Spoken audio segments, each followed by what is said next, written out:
Bismillahirrahmanirrahim. Assalamualaikum warahmatullahi wabarakatuh. Perkenalkan, nama saya Fatin Fauzia, mahasiswi Pendidikan Bahasa Arab. Di sini saya akan mereview kembali materi hari ini, yaitu terkait tentang dinasti-dinasti besar. Sebagaimana kita ketahui, yang tadi sudah dijelaskan, dinasti besar itu ada 3. Pertama, dinasti Turki Utsmani. Kedua, dinasti Mughal. Yang ketiga itu dinasti Safawi. Nah, pertama kita jelasin dulu dinasti Turki Utsmani. Apa sih dinasti Turki Utsmani itu? Nah, sejak runtuhnya kerajaan Umayyah di Damaskus dan Abbasiyah di Baghdad, perkembangan umat Islam semakin lama semakin mengalami kemunduran dalam berbagai aspek, baik kemunduran agama ataupun dari kemunduran sisi pemerintahan. Kemunduran peradaban umat Islam ini semakin dirasakan ketika Barat, yaitu Eropa, terutama di Prancis sebagai negara terkemuka. Waktu itu telah memulai bangkit dengan kemajuan di bidang ilmu pengetahuannya. Nah, kemudian akhirnya sikap umat Islam pada saat itu semakin tertinggal dan menghadapi kemajuan Eropa yang sangat pesat. Nah, memasuki periode pertengahan ini ditandai dengan tampilnya 3 kerajaan yang tadi sudah disebutkan ya, yaitu kerajaan Utsmani di Turki, kerajaan Safawi di Persia atau India, dan terakhir kerajaan Safawi itu di Persia atau Iran, yang kemudian terakhir kerajaan Mughal itu baru di India. Nah, Turki Utsmani ini asal-usulnya nama dinastinya ini berasal dari nama Utsman Purta Ertugrul. Kerajaan Turki Utsmani didirikan oleh bangsa pengembara Turki dari kabilah Orgus yang mendiami daerah Asia Tengah atau daerah yang berada sekitaran situ, yaitu daerah utara Cina. Nah, mereka masuk Islam itu sekitar abad ke-9 sampai ke-10. Khalifahnya adalah sepeninggal Utsman pada tahun 1326 itu kerajaan dipimpin oleh anaknya Sultan Orkan. Nah, kemudian pada masanya yaitu kemajuannya itu adalah berdirinya akademi militer sebagai pusat pelatihan dan pendidikan. Kemudian dilanjut oleh Sultan Murad I, pengganti Orkan. Nah, ia itu kemajuannya adalah bagian keamanan dalam negeri dan melakukan perluasan ke benua Eropa dengan menaklukkan Adrianople dan lain-lain. Kemudian setelah itu ada Sultan Bayezid naik tahta.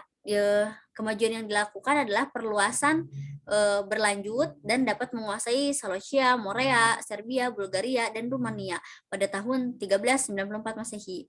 Kemudian pada saat itu juga meraih kemenangan Perang Salib. Setelah itu, setelah Sultan Bayezid meninggal, dilanjutkan oleh putra-putranya. Di situ ada Muhammad dan Isa dan Sulaiman. Nah, kemudian di masa pemerintahnya itu berhasil menyatukan kembali kekuatan dan daerahnya dari bangsa Mongol. Kemudian Sultan Muhammad meninggal, diteruskan oleh anak-anaknya yaitu Sultan Murad II yang banyak banget mencapai kemajuan-kemajuan ya di masa Sultan Muhammad II ini atau Muhammad Al-Fatih, yaitu yang paling terkenal adalah penaklukan Konstantinopel. Nah, setelah beliau meninggal, dilanjutkan dengan putranya Sultan yang mengatakan kerajaan Turki Utsmani. Kemudian setelah dari kita tahu ya bahwa itu tuh beberapa khalifah dan kemajuan-kemajuan yang diraih pada masa pemerintahannya, apa sih faktor kemunduran Turki Utsmani? Faktor kemunduran Turki Utsmani ini adalah pertama, wilayah kekuasaan yang sangat luas pada saat itu. Kedua, heterogenitas penduduk. Ketiga, kelemahan para penguasa. Keempat, adanya budaya pungli. Kelima, pemberontakan tentara Jenisari. Keenam, merosotnya ekonomi. Ketujuh, terjadinya stagnasi dalam lapangan dan ilmu teknologi. Kemudian yang kedua, kita akan menjelaskan tentang kerajaan Safawi. Kerajaan Safawi yang berada di Iran atau berada di Persia. Nah, kerajaan Safawi ini berasal dari sebuah gerakan tarekat yang berdiri di Ardabil, sebuah kota di Azerbaijan. Tarekat ini diberi nama dengan Tarekat Safawiyah, sehingga didirikan pada waktu yang hampir bersamaan dengan berdirinya kerajaan Utsmani. Nah, nama Safawiyah ini diambil dari nama pendirinya, yaitu Safi ad-Din. Dan nama Safawi ini terus dipertahankan sampai tarekat ini menjadi gerakan politik, bahkan masih dipertahankan sampai gerakan ini berhasil menjadi sebuah kerajaan. Nah, apa saja sih kemajuan dinasti Safawi ini atau kerajaan Safawi ini? Pertama, meraih keberhasilan dalam bidang politik, kedua dalam bidang ekonomi, ketiga dalam bidang ilmu pengetahuan, dan terakhir dalam bidang pembangunan fisik dan seni. Kemudian Faktor-faktor yang menyebabkan berakhirnya kerajaan Safawi ini ada 4 faktor. Pertama, konflik panjang dengan kerajaan Turki Utsmani. Hal ini disebabkan oleh perbedaan mazhab antara kedua kerajaan. Kemudian kedua, adanya dekadensi moral yang menandai sebagai para pemimpin Safawi. Kemudian ketiga, pasukan Gulam yang dibentuk Abbas I tidak memiliki semangat perang seperti Kilizbas yang dikarenakan pasukan tersebut tidak disiapkan secara terlatih. Dan yang terakhir, seringnya terjadi konflik internal dalam bentuk perebutan kekuasaan di kalangan keluarga istana. Itulah 4 faktor yang menyebabkan kerajaan Safawi ini mundur. Kemudian setelah itu, yang terakhir ada kerajaan Mughal, yaitu kerajaan Mughal, yaitu ini tuh yang berdiri di India.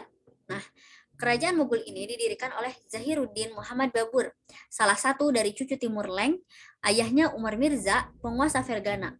Kerajaan Mughal ini merupakan kelanjutan dari Kesultanan Delhi, sebab ia menandai puncak perjuangan panjang untuk membentuk sebuah imperium India Muslim yang didasarkan pada sebuah sintesa antara warisan bangsa Persia dan bangsa India.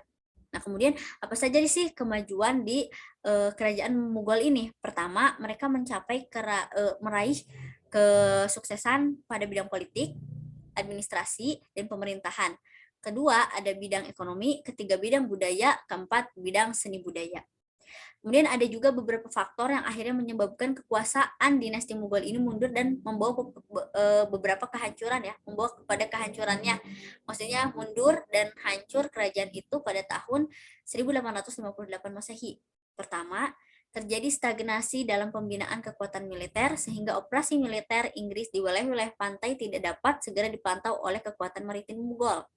Kedua, kemerosotan moral dan hidup mewah di kalangan elit politik yang mengakibatkan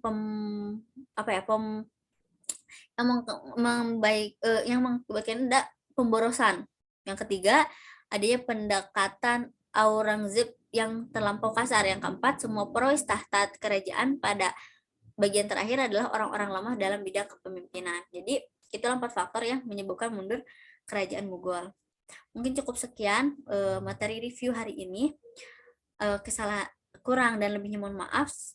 Saya ucapkan terima kasih. Wassalamualaikum warahmatullahi wabarakatuh.